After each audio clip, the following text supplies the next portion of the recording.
real quick, before we jump into the content, I want to talk to you about something new that we have going on. So below, you're going to see a link below in the comments, a link to our new private Facebook group. So we've got a GSD Mode private Facebook group that's dedicated to those of you that like watching the show, that enjoy the show, that get value out of the show. It's a place for you to go to mastermind with other GSD Mode fans. You can go in there, make sure that you're not missing out on any of the content. All the episodes will be in there from leveling up to interviews, so to make sure that you're not missing out on the content, but again, gives you the opportunity to mastermind with other like-minded people. You guys can sit there and mastermind on how maybe the content, interviews, different things that you're applying to your life, what's working, what's not working, and gives you that place to go out there and mastermind. So click below, check that out. Also, any promos, specials that we have going on will be posted inside that group, and we're going to be creating some private content that just will exist in that group. So make sure you click below. This is a private group, so click below. We'll make sure to get you approved right away and get you rocking and rolling inside the group. Also, want to give our sponsors a quick plug that make all of this possible. Our first sponsor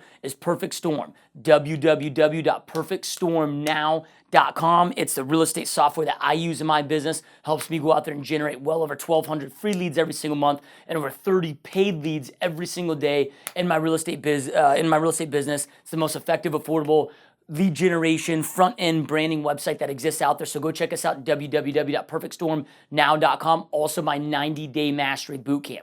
If you're looking for a mentorship in your real estate business, if you're looking for a coach, it's by far the most effective, affordable, hardcore coaching platform that exists out there. I give you my whole entire playbook. I walk you through it. I show you what we're doing to go out there and sell over 2 homes every single day, and what we're doing to go out there and produce at the high level that we produce. The whole entire program, you guys, is only $997.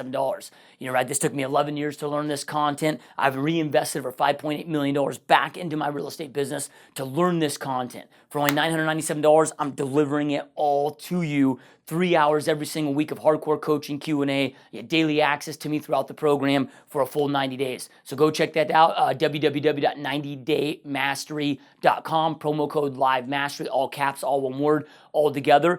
And if you go through that program, then you're given the opportunity, you don't have to move forward, but you get the choice to move forward to our private Mastery alumni group. So that's continued mentorship for as long as they want to continue with me. We have 2 in-person masterminds. It's the only group that I do in-person live hardcore masterminds twice a year, 20 hours at each event. It's only $50 a month, right? So if you want to take your life, your business to the next level, go check us out. All right, let's jump into today's content. Hopefully you guys enjoy this content as much as I enjoy it.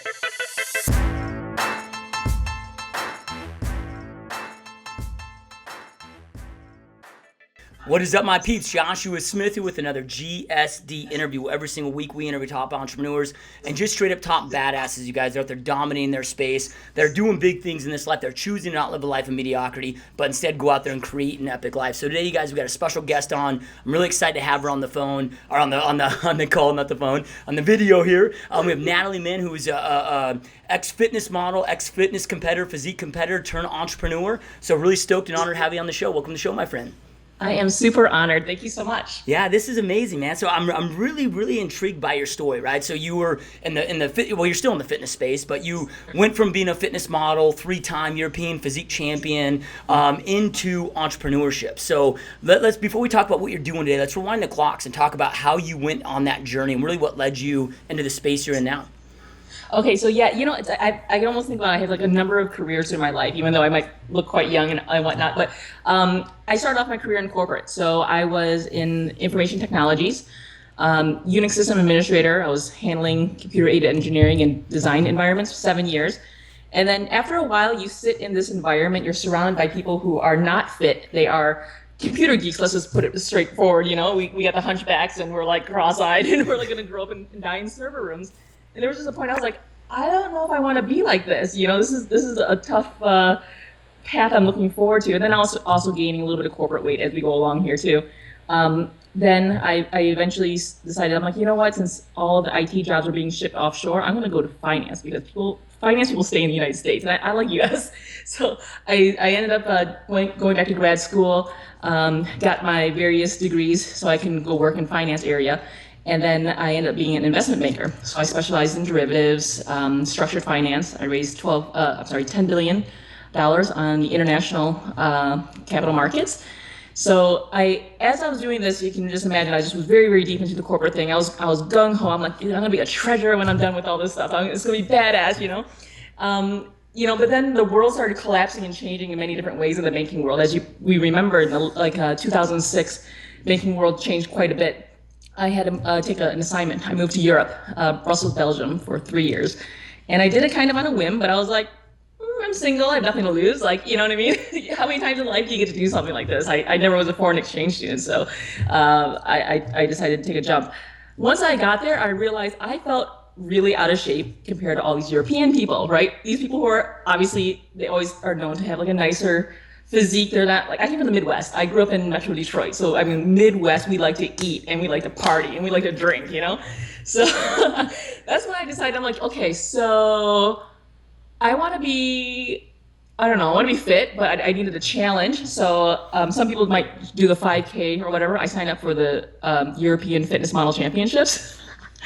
And I didn't know what I was doing. I swear to God, I just did it because I was like, no one knows who I am, and screw it. Like, what's the worst that can happen, right? I'm just going to get really fit. I just wanted to look like a fool on stage. So I trained like crazy. I did it for 5 months, dieted like crazy, and like I actually ended up winning the show. I won the entire show. I won my pro card. I qualified for the World Championships in Toronto in like 6 weeks after that.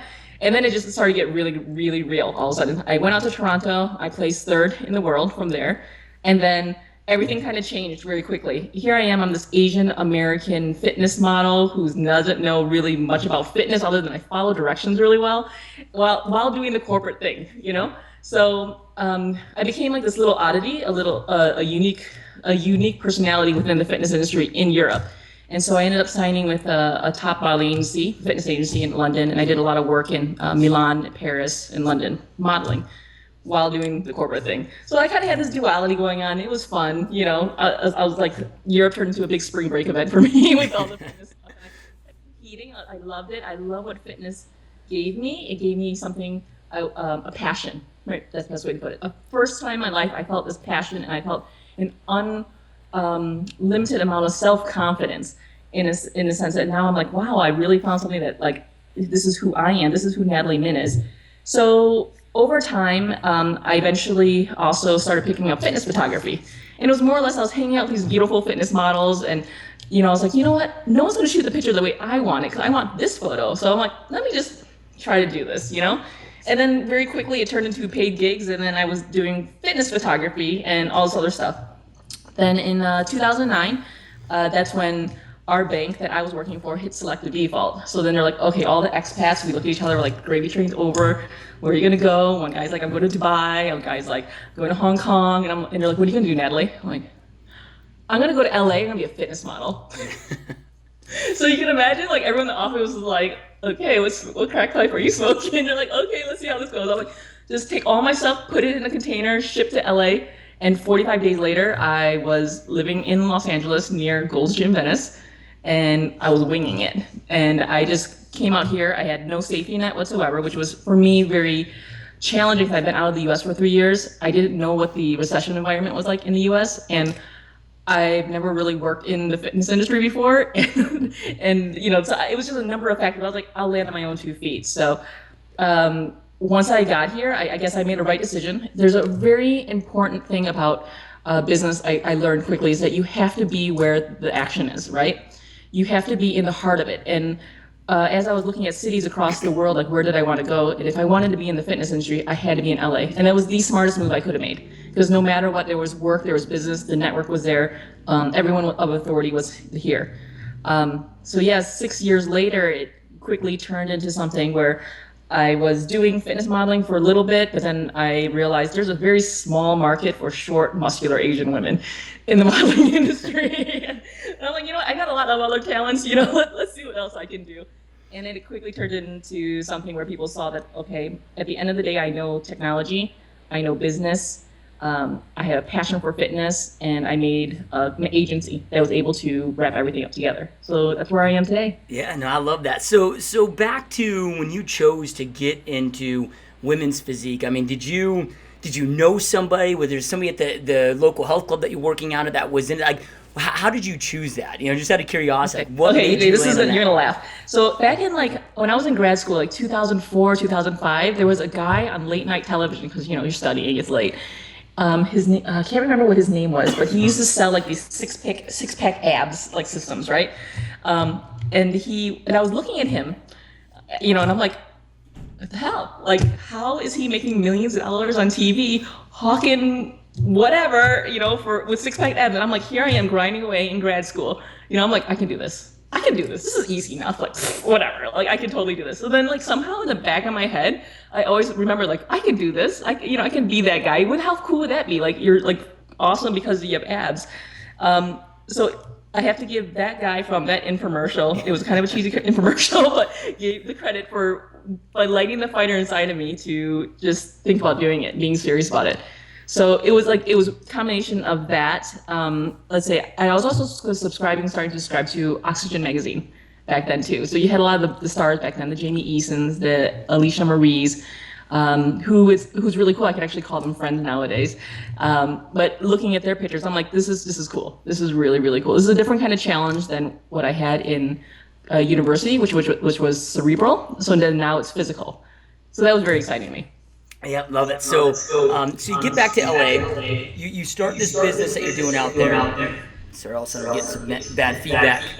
Are you getting that feedback? It's okay to me. I can tell that there was a little something with the microphone, but no big deal. Okay, so you're doing what you jump from the corporate world, you get back to LA, you jump back into the corporate world, you start becoming an entrepreneur.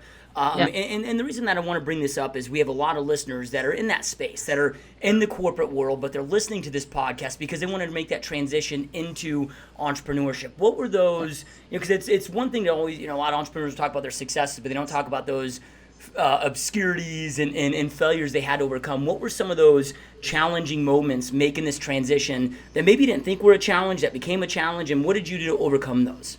Okay, so I had a couple unique situations when I came back to the States. Is when I first came back, I did plan for a little while. So I was doing my fitness thing, and I knew somehow, some way I wanted to be in fitness. I just didn't know what the end result would be. But ultimately, I wanted fitness people as my customer or something like that. So I worked really hard on building a brand right off the bat. So here I am, I'm working 11 hours a day. I'd come home, go to the gym, hour and a half, train for my shows. And then after that, from 9 to 11, I would build a brand online. And what that meant for me was, one, I put myself in the market of other fitness influencers. So I was competing in shows. When I went to a show, I had a stack of business cards like this. I had comp cards. I was dressed awesome, and I was ready to network. I don't care if I placed last place in that contest. Guaranteed, I knew every single person there by the time I was done. I followed up with them like a business call, but you know what I mean? Like how professional people do it. Hey, it was really great to meet you. Let's connect. Let's connect on Facebook. Want to keep up on your journey and just keep that line of communication open with all these people. So suddenly I became on the map and I had some legitimacy because I was placing these contests or I knew these people and we had similarities. So building the brand, extremely important. Two, it was identifying what made me special. Okay. And this is something I actually teach to some of my entrepreneurs too, because you think, okay, I like to work out. I'm reasonably smart. What makes me special though? What I did for me was I was on my own personal journey to become the ideal version of myself, right? Because here I am in a foreign country. I had all this time in my hands, and I was like, I want to be the Renaissance woman in health, fitness, who is very educated, who loves her family, who has a good head on her shoulders, who's a solid role model. That's the woman that I wanted to be. So that helped me craft my personal brand because everything I spoke through was through that voice because it was also the direction that I was going. And then people who could relate to that, to relate to my personal story and also find some inspiration from it, they quickly attached to me. And it was cool because then now you have a bunch of like-minded people around you who are just like, I like this. Now you get your tribe going, right? I also try to make sure that I had some form of income, a plan, a minimum plan, right? Because going from corporate, I was making very, very good money. I was an investment banker, so I was doing all right. And knowing I was going to jump into something that pretty much made my mother cry at the idea, I had to have a plan of how to make money. So it was until I actually got to a point when I was just about brushing the level of salary, not that close, but close enough, but I knew that the next level would be to free up my time to dedicate. So I thought, okay, I can do this. So, there's a number of these things in place. Then also to, let's think about now the challenges, because now we have like kind of like the big picture of what I did to prepare. When I went to LA, it was kind of on a surprise whim. I was not supposed to end my contract until about 7 months later. So everything had to be rushed forward very, very quickly. And including in that 45-day time frame I had to move, I had to compete in 2 fitness shows. That was Miss Bikini Europe and Miss Model Europe, which I won, and then Miss Fitness America from there, which I placed somewhere like the tens somewhere, because I was like, I don't care at this point. I got to move out to California. and I traveled from city to city and city on my way out to Europe, networking, connecting with people to try to establish myself as I found my landing pad in California. So timing was not in my favor. 2, the recession. I had no idea how bad the recession was in the US when I came back. When I was in Europe, it hadn't hit yet. So everything was still okay. It was just on the markets, there was movement. When I landed in LA, it was dry, like desert dry in terms of making money. It was, let's say, January 2010. So it was a tough time period. You're in real estate, you probably remember that time period very, very well. And then also coming out here, I didn't know anybody in terms of trying to get into the fitness industry. So then it was like, okay, who do I need to talk to immediately to connect? How do I actually get started in an industry which I'm not a personal trainer. I don't have any roots like that where I'm just going to pick up and go train people. So I had to inject myself into situations and volunteer a lot of my services, and just prove my worth through my dedication of quality, even though I would give it away for free to the important influencers that I knew that I needed to connect to. And that was like magazine owners, for example, or one of my mentors, Sean Ray, which I work with. He took me under his wing right away. He's like, you know what? You remind me of my work ethic that I had when I was bodybuilding. You are so hungry for success. He's like, I'm going to help you line up those successes for you. So, it was really about when someone sees that you have incredible work ethic, something that no one can grind for harder than you. Good things come your way. You become the reliable one. When people need something, they call on you. When they start realizing you're like, oh, okay, you have extra talents. I know you're reliable on something small. I can give you something big. So that was how I quickly established myself as an entrepreneur. The first 6 months were scary, very scary. I can definitely say that. There were some dollar store days involved during those days. But thereafter, it was a very, very quick establishment, because especially in a city like LA and in an industry like fitness, there are a lot of people who don't have the strongest work ethic, right? They're here on dreams. They're floating on their good looks. They were the best looking person in their village, and they showed up and they thought that, there was going to be lines of jobs waiting for them, until they went to the casting and they saw 20 other people who looked exactly like them. So I showed up at casting, and I remember I was like, I'm definitely not as fit as these functional training people. Oh my God, it's been bodybuilding the whole time. Yeah. These people are jumping up and down like monkeys. Like, I can't hang, I can't do the DVD. So, you quickly find out what you're worth and where you fall into play. So hopefully that answers the question. Yeah, no, and I love that you brought all that up and went through that journey, because so many people will be like, oh, well, Natalie's where she is because she knew people. She knew Sean Ray, right? Well, yeah, I mean, a lot of success is about who you know, but you worked your damn ass off to connect those relationships. I had friends, they would come over and they're just like, do you leave your house? May I take you out to Starbucks because you're not getting any air? And I'm just like, I have to survive. This has to work. Like, there's just no hope. I will sell everything to the end of my day to make this work. And that was also another thing too, is there was a lesson I learned in life one time when I was in my young 20s, and I went to Vietnam, third world country, and I went to an underground orphanage. This underground orphanage, they collected kids off the street. They had cancer and various diseases, but straight up abandoned. And I never saw such kids who are so they're happy, but they have nothing. They didn't even have silverware to eat. We brought them silverware. I brought them a Christmas cake, and they didn't even have silverware to eat it. So there was something very poignant about that moment where you can have nothing and you can still be happy. And I had to realize that in order for me to be successful, I had to release my material wants that I had grown over time for being in corporate and just had money that I can just buy whatever I want. I had to be able to say, get rid of everything across the board. If I'm ready to lose everything for this, then I'm all in. And that was also a mental shift for me to be able to be successful. Definitely. Yep, no, I love it. So I know today, I mean, you're out there now. Your business has really evolved into, I mean, you're helping people get into the fitness and the modeling space. You're also out there helping them develop their websites, their brands. You know, what dots kind of connected and led you to what you're doing right now at this moment? Okay, so there was a point in time when I was like, there's no way I could ever link up all of my qualities, my skill set together, because it just seemed impossible. How do you link up like information technology background? Like, so I was always this nerd. I was a super nerd. I was a kid who stayed inside of recess because I had bad asthma. So I was like that kid. And then, I had the finance background, but then I loved fitness. It just didn't seem to go in a very common thought. So, and then I was very autistic too. So, it kind of was like, as I went along with my clients, I grew with them. So it started off where I would meet people and they said I would need photos, right? So I would shoot the photos, but I'm like, hey, what are you doing? Why are you doing this TNA stuff? Why don't you think about doing A, B, C, D, E? Get your brand together. Hey, why don't you get a website together? Oh, well, okay, you know how to do this? I'm like, yeah, I totally know how to do this. And in fact, I know how to screen the team. I know how to, so I would as a project manager, I can get the right talent in place.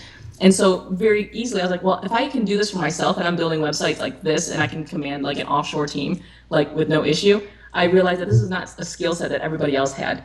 So then, okay, bring on reliable people, start selling this service. Oh, okay. But still you're asking me how to continue to flush out your brand, and you need more strategy. You need sales marketing strategy. I know this too. Let me go ahead and assist you with this. And then it became, I can sell this for consulting services.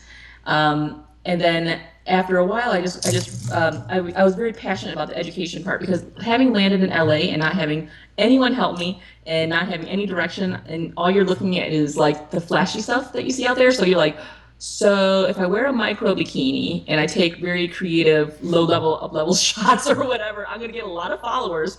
And then I'm going to sell autographed photos. Am I going to hand out candy bars at the expo? How is this all going to work? And then it was like, I didn't go to all this schooling to pass out candy bars for a living at an expo, right? And so that's when I was like, ding dong, like there's a lot of people who don't understand this, like that you can create digital products. You can, how do you monetize your brand? How can you license your name? How can you do all these things to not just be the typical person who's being taken advantage of as a talent? Take it to the next level. Stop being a talent. Now you're a personality. Be a brand. So then I created a business school for fitness entrepreneurs called Fitness MBA International, short for FMI. And so we have the summit every year. It's the Fitness MBA Summit. And we bring in all of these thought leaders within the fitness industry, and they are from various silos of business. So it's not someone who's just off front page cover magazines. I want people telling me how they make money. How do they do it step by step? Tell me the idiot way. Tell me how we can be successful, because I want these other people to understand that while you might see the person's cover out there, or you might see someone look very in good shape, but how are they making money from this? So that's where I built out this entire educational system now too, so that we can help do that. So that's kind of like, it kind of built over time. It's like Legos, right? Yep. It's like, then all of a sudden I looked at it and I'm like, hot dang, like that's pretty cool what I just did. I actually took all my talents and did it. So I honestly couldn't have been happier in all of my choices of what I've done and all these paths I've ended up taking to be where I am today. Yeah, no, I love it. It's so amazing. It's incredible. So, and the cool thing is now you've done the fitness space, then it can just continue to grow into all different spaces out there, right? Because totally, the opportunities are endless. And that's actually where we're at right now. So I have 2 agencies. I have my main one, which is Natalie Minh Interactive, and we started off focusing in the fitness industry. And then now we've branched off. I created a second agency called Interesting Agency, which is short for the most interesting women in the world. So something to play off of, the Dos Equis thing, but that's going into a space where it's now more social media influencers are involved. We have people from various segments of business. We're covering like the real estate, medical world, just general business areas, and now being able to bring a lot of like the millennial skill set into helping the business owners. Yep, I love it, man. It's crazy. One evening of watching an infomercial. I'm like, I can do this. Yeah.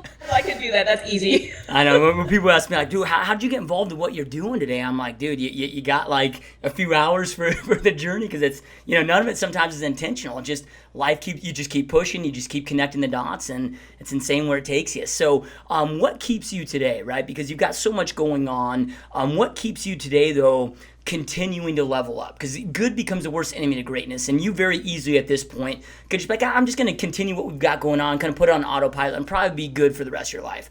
But what keeps you leveling up, not settling for good enough, and continuing to go after greatness? Talking to people like you, I have to say, is kind of like one of those things. Surrounding yourself with people who are constantly trying to step up, who are always dreaming big, who are seeing amazing opportunities in every conversation that they hear, and they talk with people, and just sharing the wealth and knowledge between each other. So I purposely, since I came back, since I was in Europe, and then now I engineered my friend circle.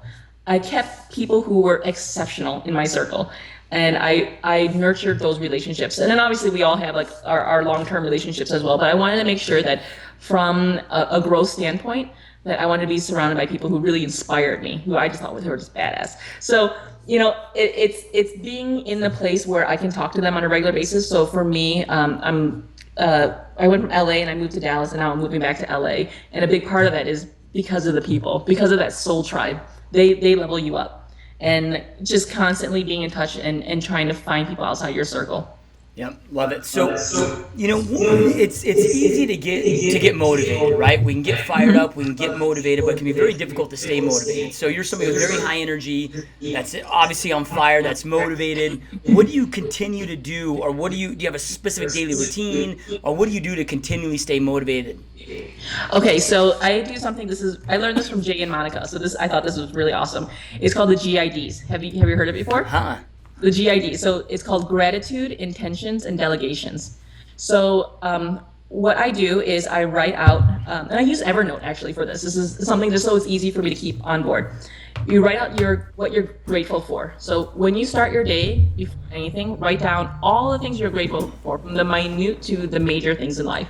I am grateful for being in good health. I'm grateful for the loved ones. I'm grateful for having this hard situation that happened to me because it helped me see XYZ. Go through this list, reset the mind. Then the next one is called intentions. So then the intentions, you write down, I intend to be XYZ type of person. So you put out there, like, what is the ideal person of who you are? So what Monica would do is like, I intend to be healthy, fit, sexy, powerhouse woman, deal maker, get deals all day long, or something better. I love that one. Just kind of like that little affirmation you tell yourself, you're like, I got this, set that in mind. And then the final part is delegations. The delegations are kind of what you would say as if you're making, you're trying to manifest something, or you're sending your prayer to God, but you're saying as if it is happening right now. So it's like I have a 10 plus relationship or something better with my loved one. I have deals coming in all day long, or I'm earning $5,000 a day. And these checks are coming in my mail. So, putting it out there almost like the secret, your prayer, your delegation. So when you put this all together and you look at it, you suddenly, whatever mindset that you were in before, you've got this new pathway, very clear path of like, I got to keep marching because this is exactly where I want to be. And I'm putting myself out there to even do it. So what Jay and Monica would do, they would actually email it to their friends in a little friends group, like the gratitude group. And so we would actually email it to each other. But likewise, I just would keep it on hand and I would read it, and that would really help me the most. And this is what I always tell everybody I know. Yep, that's awesome. So, I know part of it is, when I don't say part of it anymore, but a lot of being in shape and taking care of yourself has been a part of your business. But how do you feel it's helped your business? As far as having the energy levels, taking care of this one vessel that we have, what part of your success do you attribute to that in business and life? It's huge, right? Like when I'm on point with my health, I am completely off of any stimulants. I love my stimulants. I love having 6 cups of French roast coffee a day, plus my matcha green tea, plus my amino energy and some fat burners. Like I'm all out, right? And then I have to take a melatonin to go to sleep or something. But when my health is on point, I don't need any of that. My focus is clear. I'm right now on a specific health regimen right now. I've been trying it for about my 7th day in right now, and it's fantastic. When my diet's on point, when I was competing, very, very rigid diet, very structured. I was more efficient during the day because everything I had to squeeze in. I knew I had specific goals, I wasn't just floating through my day. So overall, definitely having my healthy body helped with just personally on my mental focus and energy level to push through everything. You could probably sense my enthusiasm right now. Zero stimulants, can you believe that? And help the speed at which I'm talking. But additionally, it also helps it's funny, but in a shallow way, right? I'm able to attract and grab people's attention because I am in good health. And people can sense that, and people gravitate towards that. People gravitate towards something that it's interesting. So definitely help me. It's a plus in the fitness industry. Sometimes it might be a negative in maybe my structured finance world. Maybe it gets attention that's not necessary, but in the health and fitness industry, it's on point. So what would you, because this is a passion of mine. I used to be morbidly obese, almost 300 pounds, and lost 118 pounds, kept it off now for a decade. But we see what's going on with society. We see childhood obesity just on this crazy rise. And I don't know what the stat is. They say it's like 80% of people are overweight, 40% are obese. My guess is it's way higher than that. Yeah. What do you think? Or I shouldn't say what do you I guess what you think, but what was some of the maybe tips or recommendations that you might have, just being somebody that's in this space, give to some of our listeners that maybe are struggling with that, or anybody that's listening to the show on how to even get started and start taking care of their health in that manner? So this is a very good point, because my business partner used to be very obese as well. He lost 120 pounds naturally, and something when we were discussing his brand and we were trying to identify like where do people relate to what his journey was it's the trifecta. When you are obese, you are often injured, and you're also ashamed. You're ashamed of your condition, so that's a self-confidence issue. And then you often have injuries, health injuries, or health ailments that have compounded over time because of your current weight situation and how you're taking care of yourself and what you're putting into your body. So then it becomes like this dead end trifecta when you're at this point in life. You're like, do I just hit complete apathy because this is how I got here, how I'm going to get out? 100 pounds is a big number to dominate. How do you even approach this? So, what I've realized working with those who are in the 100-pound plus club is we have to address the injuries right off the bat, because the injuries I found often will be the crutch that will prevent them from trying to fix themselves, if that makes sense. So, for example, I'm working with one girl right now. She had ankle, knee issues, but she used that injury as an excuse to prevent her from getting exercise. Like, I can't do it, because she lost confidence in her own physical ability. And then then it became a dead end to try to lose weight, because then now there's no motivation. So one, go fix the injury. Go see someone who's a specialist in exercise and injury. Someone like who has a certification in MAT, so muscle activation therapy, for example, or an RTS certification. Also a personal trainer who has gone to school for it, because that person is going to be able to get you that kickstart to try to lose weight through your injury. Next part, fixing your nutrition. So whatever program you try to follow, be it the heart healthy diet, there's unlimited number of diets out there, but be reasonable, lose a pound a week, keep your calories. Don't try to have an eating disorder mentality about it, because I notice a lot of people might be like, they will say, oh, if I can eat a little bit less than what the standard is telling me to do, then I'm going to perform better. But then it's that yo-yo effect. So basically working with someone who has experience helping with injury and physical exercise, plus following a diet. If you can follow a diet system, something that's already pre-made for you, even better, because then you won't resort to finding something more convenient.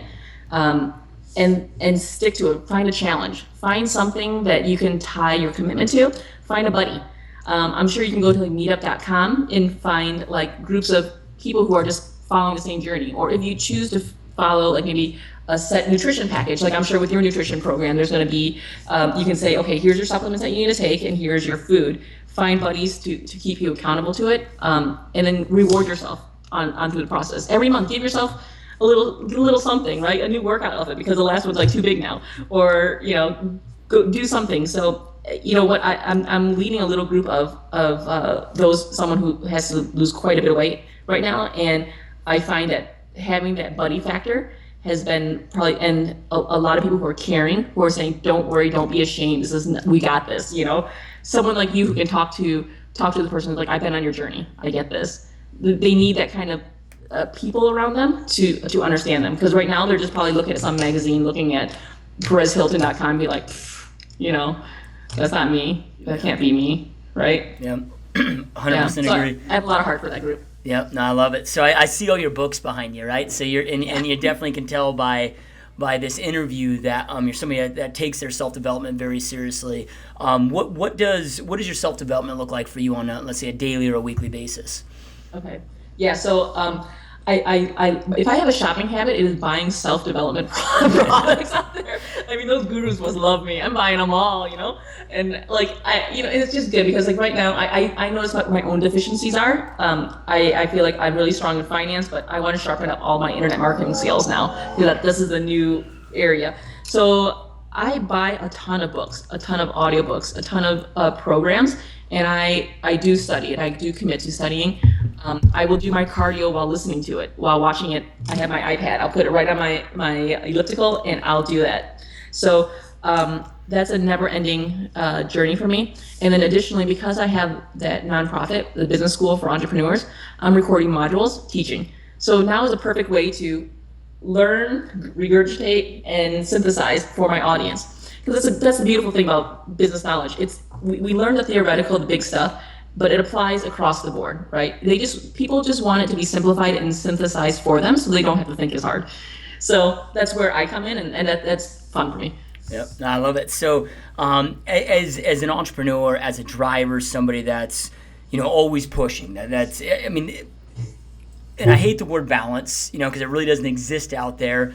But what do you do? I mean, are you ever able to shut it off? Is there such thing as balance where you can kind of, have your driver going at this, but then also enjoy the relationships and take a little pause and enjoy other aspects of life as well? Yes. So the way to do that is that you have to learn how to systemize your entire life. You have to be able to create processes and desk guides of everything.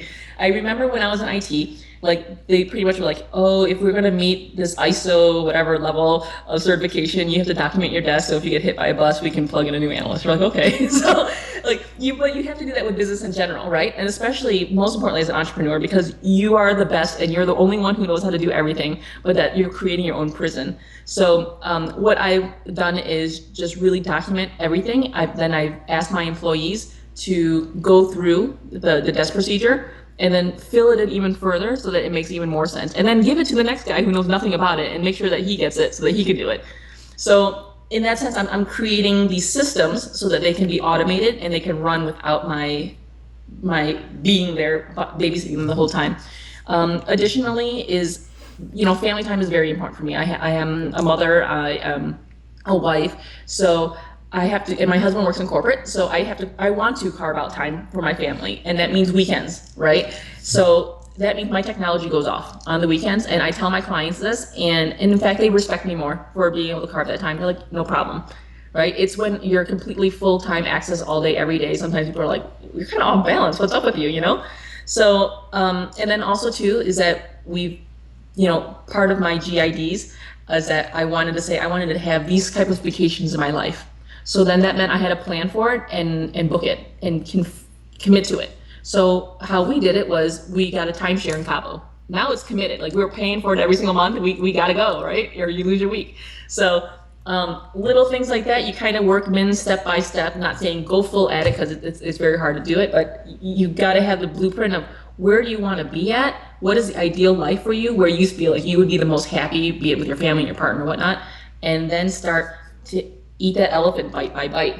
Just keep walking towards it. Yep. No, I love that. So real quick, what's the best place for our listeners to learn more about you if they're interested in anything that you have going on? We've talked about some of the other products that you have, but what's the best place to go learn more about you at? Sure. So I have a main website. It's natalieminh.com, NATALIEMINH.com. And from there, it kind of umbrellas out into all the other stuff that I've been going on doing for like the last 10 years or so. Yep, yeah. Love it. Awesome. And all of you that are listening and watching. On social media too. So yeah, just type in Natalie, handle Natalie Minh, like that. I use it consistently everywhere. All right, awesome. And we'll have links, live links below you guys that you can click right now and go check that out as well. So if something happened, and I mean, let's say your health is good, family is good, but something happens and you get totally wiped out, financially wiped out, you're having to start from scratch all over, knowing what you know now today with all your experience, what are the first few things that you'd go back immediately do, or you'd start doing immediately to go out there and rebuild this a massive, amazing business that you built? Oh, good question. That's like the Henry Ford question, isn't it? Like, if you lost everything, what would you do? And his answer was, I'd be fine because I retain the knowledge and to be able to do it all over again. In hindsight, what would I do differently? I would look at, one part is like you have two pieces. You have short-term income and you have the longer-term income that you have to plan towards. So first things first, I always think about, and I keep motivating us, and this applies to anybody who's listening to this in their scale, is that no matter what, don't get pity on yourself. There are people who are sitting on the corner selling fruits and vegetables from a fruit stand, and they're able to make $100,000 a year, and they hustle. They're not sitting there on the corner begging for money. So you get out there and you hustle. There's nothing that's too degrading. There's nothing that you can't do. You can do the very simplest things to make money, and you can do it legitimately. And then two is to immediately try to put myself back into an area that is the most successful, that has business that you know is going to come back and it's going to start rolling. And for me, when the same thing had happened to me when I moved to LA and I had nothing, and I came there and I was like, oh my gosh, I have to really start from ground zero here.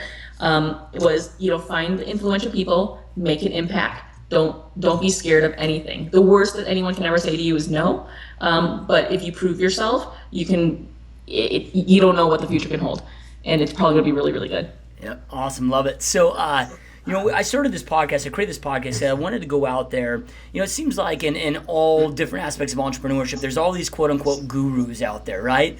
All these teachers, coaches, these gurus, and then you find out they've never really done it. So I was like, you know what? I just got fed up with it one day. I'm like, I'm going to start a podcast where I interview the doers, people that are out there in their lives, they're in the trenches, they're out there making it happen, that are actually out there creating these epic businesses, interview them, and then bring their knowledge to really the world, right? So with that being said, our listeners here are listening to this to go out there so they can level up in their own lives and create an epic life for themselves like you've been able to create. Do you have any last words of inspiration or motivation or advice that you'd like to leave them with so they can go out there and create that life they know they want and deserve? Okay. So there's three. I love living by like sayings, quotes, and this is where I always find my inspiration from, especially when I'm having down moments. First one is, life is not about the cards that you were dealt, it's about how you play them. Okay. For me, what that means to me is my parents were immigrants from Vietnam, war refugees, who lost everything. My parents were separated for 4 years because of the war, and there was a lot of casualties in my family. But it didn't matter because they were able to recreate the life for themselves and be happy. So just know that there's a lot, you got to find that within yourself. Don't ever get down and blame other people. Two is, how do you eat an elephant? As I said before, one bite at a time. It might seem huge and it might seem daunting, but if you keep putting one foot in front of another, you will end up walking 10,000 miles. But if you go 10 feet going 10 different directions, you don't go anywhere. So and then basically in the worst times when you are upset, or when you're like trying to put yourself, my mom actually told me this one time, she's like, girl, just go put your makeup on and look nice and go outside and start smiling at people and you're gonna feel better. So just get out, just stop being like, a Debbie Downer.